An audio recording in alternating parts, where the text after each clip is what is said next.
Hi everyone, this is Dr. Mike, host of the free iTunes podcast, Psychiatric Secrets Revealed with Dr. Mike, but that's not why I'm here today. This is another Saving Savvy episode, this time looking at another super cheap compact camera. This is the Canon A2200 or 2200 camera. It's a point and shoot camera. Normally sells for about $100, but if you buy it as a refurb, as I did, it was about $54, so we'll call this a $50 camera, and I bought it at Adorama. I guess there are other places you can buy it too. Comes in a couple of colors, and I think it's geared more towards a youth market. But is it any good? Well, let's look at some of the features. It has a 4x optical zoom, a nice, nice reasonably big flash, 2.7-inch display with 230,000 pixels. A lot of typical controls, but you're starting to see these controls absent on some of the cheaper cameras now, so it's good to see them here. Things like exposure compensation and macro mode and timers and things like that. The top of the camera features your standard control dials, including an automatic mode that will select between 32 scenes that it will figure out. So I'm assuming like portrait and sports and close-up and that sort of thing. But it doesn't really tell you what those 32 modes are, so you just have to kind of guess at it. It also has a lot of creative options with its other settings. So you have options where you can do things like adjust the color or the tone, the contrast, that sort of stuff right in the camera. A lot of fun effects like fisheye and toy camera and miniaturization effects, black and white sepia, that sort of thing too. So a lot of fun things that you can do with the camera. It has the ability to take 700 or 720p movies, and that is in an H.264 codec and packaged in a move envelope. So it should be pretty easy just to take the card out, plug it into your computer, and go with any editor. That's a pretty common setup nowadays, so it should work pretty well. It also has a little option called a low light option, where it takes, instead of a 14 megapixel picture, it takes a 3 megapixel picture, and that way it's able to use higher ISO settings that would normally not be usable. But I think by compressing everything down, it kind of masks that noise, and so you can get a usable picture that you normally wouldn't, for instance, for posting or whatever. It has a 2.8 or 280 picture capacity, so a lot of shots from it. So it has all these really nice features. What doesn't it have? Surprisingly, it doesn't have any sort of image stabilization. I thought that was pretty much standard. Didn't turn out to be much of a problem with my test shots. It also doesn't have a panorama mode. It doesn't have smart images. Some cameras, you'll take a shot and they'll take 5 or 6 shots in a row and combine them to reduce the noise. It doesn't have that ability. It doesn't have a metal tripod connector, although it does have a tripod connector. It doesn't have intelligent zoom, so that means that once you get out past that 4x zoom, you're just basically making the pixels bigger, and so that's not nearly as desirable as some cameras that will intelligently interpolate things and give you a much smoother image. And it really the only in-camera editing that it has is that you can delete pictures, so pretty basic there too, but a lot of features. So let's take a look at some of the pictures and see if it's worth the money. So we're going to go into that screen now. Okay, this shows you at its widest 28 millimeter angle. That's 28 millimeter equivalent. And here we're going to zoom into the 112 millimeter equivalent.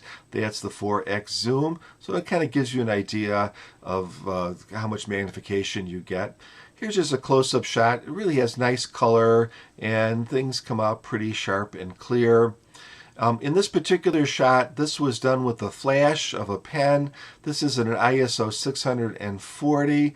Looks perfectly clear, but I wanted to try that low light function, and so here we go into a much lower light. This is an ISO of 1600, and this is just using that 3 megapixels. And although you can definitely see more noise in it, it's not really too bad at all. It's definitely usable for posting. Just gives you an idea of the macro function. It works just fine. And again, you have that sharp macro with, of course, the blurred background. Here's another example of focusing something kind of close where you do get some blurring of the background. Again, nothing spectacular, but it works okay. The flash also works very good. Here's my daughter. I think the colors are very pleasant, a little vibrant, but I tend to like vibrant colors. Here's just another picture of her at an ISO of 500. The flash did go off in this picture. Give you an idea of how some of the colors look. Here's just a little sign on our door, and things look nice and crisp and sharp. I have a couple pictures here. This one here was done in an ISO of 1600. This is another one of those pictures that is done with at only 3.4 megapixels.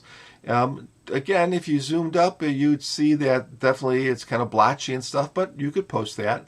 And then here's one that's at an ISO of 800. This is the full megapixels and the full 14 megapixels. Again, a little sharper, but not much of a difference. Just to try out some of the filters, we have a black and white filter, which looks kind of neat. Sort of bluish cyano type filter, also looks very nice. I kind of like the fact that it's not overly blue, that it's sort of a blue-gray. And here's sepia, and then we move into the vibrant color filter, which makes everything look kind of way too colorful. Here's an outdoor shot. Looks good. I think the color skin tones are very nice. It's nice and crisp and sharp, and really can't complain about it at all. Here's a house, kind of shows two things, just the clarity of the picture, but also you're not seeing a lot of barrel or pin cushion distortion, even in this very inexpensive camera. And of course, here's a picture that I often take to kind of show off detail. I'd say this looks fine too, maybe not as sharp and crisp as some other cameras that I have used in the past, but certainly very acceptable. Now, the question you might have is, can it really detect scenes? And so here's a kid riding their bike, and it really did not pick up on the fact that this was an action shot, and it shot it at 1/60th of a second. However, here it did recognize this person was moving fast, only shot this at 125th of a second, but it did freeze the action. A little bit of a close-up here of some bark on a tree and some moss. It looked kind of neat, so I had to take that picture. And then this is just converted post-production in black and white, just to give you an idea of that. I thought that was just kind of interesting to look at. And here again is my favorite bridge from a different angle. The camera does a nice job, a lot of detail, not super duper sharp, but not terrible either.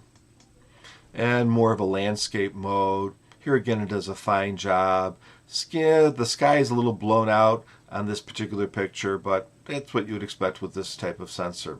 So I thought I would try out the different focal lengths again in more of a portrait mode. So here we are at the 28 millimeter equivalent size, and then we jump up to the 112 millimeter equivalent size. Then I push the zoom all the way into the digital zoom, and you probably can't see this on the video, but definitely it's more pixelated, more blurry. It's just the pixels are just blown up. So I would just stick with the 4x optical zoom. And then I took one of those pictures and I looked for some fringing, and indeed there is some purple fringing that you can see. And I guess that's just sort of the way it is. Lastly, we have a picture here done at ISO of 2000. I just couldn't get the camera to go much higher than that, even though it supposedly can. This, again, is another one of those compressed 3.1 megapixel images. And if you looked close, there's a lot of blurring and smearing and all that sort of stuff. But you certainly could post this on the internet, on Facebook or something, and it is an ISO of 2000, which I think is pretty good for a little very cheap point and shoot. So let me get out of that right now. And so here we are, we're back again. So now let's look at a video. This is a low light video. I usually try to do a little piano thing here because I think the piano kind of challenges the automatic gain control of the camera. So let's see how that looks.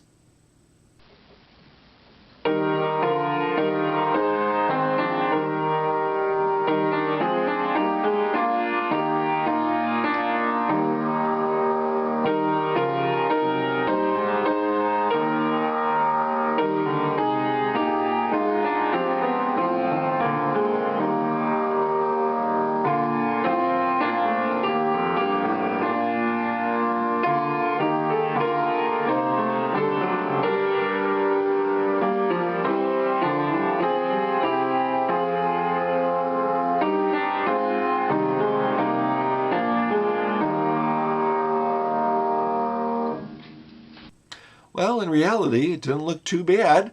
It looked as good as most other cameras of its class, so I think it's definitely good enough for a YouTube video or to send a recital to grandma or something like that. So not bad at all. And I think it did a pretty good job on the automatic gain control, and considering it was a monaural microphone, didn't sound too bad either.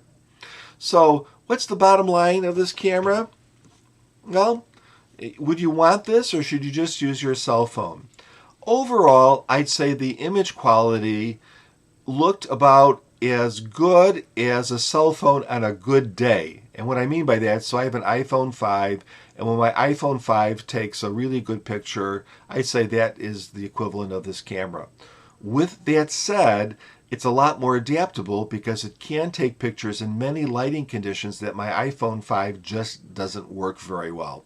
So I think it definitely overall takes better pictures than the iPhone 5. Plus you have that optical zoom. Plus you have a much bigger flash. Plus you have a lot more controls and the ability to adjust things on the back. All of those make it, I think, worthwhile.